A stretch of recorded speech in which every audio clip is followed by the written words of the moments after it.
ফলতার BJP প্রার্থী দেবাংশু পণ্ডা।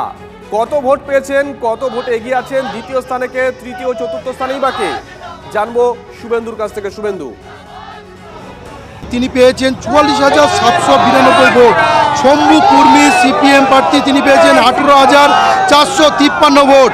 আব্দুর রেজ্জাক মোল্লা কংগ্রেস প্রার্থী তিনি পেয়েছেন ৪,২০৭ ভোট এবং জাহাঙ্গীর খান তৃণমূল প্রার্থী তিনি একেবারে চতুর্থ স্থানে চলে গিয়েছেন। তার প্রাপ্ত ভোট ২১২৩। বিজেপি এই মুহূর্তে বিজেপি প্রার্থী দেবাংশু পণ্ডা এগিয়ে রয়েছেন ২৬,৩৩৯ ভোটে। আমি এই মুহূর্তে একেবারে গণনা কেন্দ্রের অদূরে রয়েছি।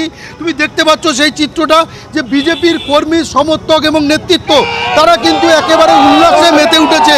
তারা আনন্দে কিন্তু এখানে কিন্তু একে অপরকে আবির মাখিয়ে দিচ্ছে। আমি চিত্রটা আরেকবার ঘুরিয়ে দেখানোর চেষ্টা করব যে প্রচুর মানুষের দল, কর্মী, সমর্থক থেকে নেতৃত্ব তারা কিন্তু চলে এসছে গণনা কেন্দ্রে।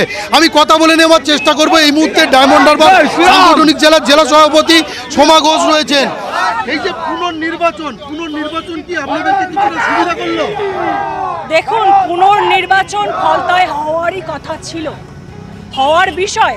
কারণ যেভাবে ভোট হয়েছে 2026-এর বিধানসভা নির্বাচন, স্বচ্ছ একটা পরিচয় আমরা পেয়েছি।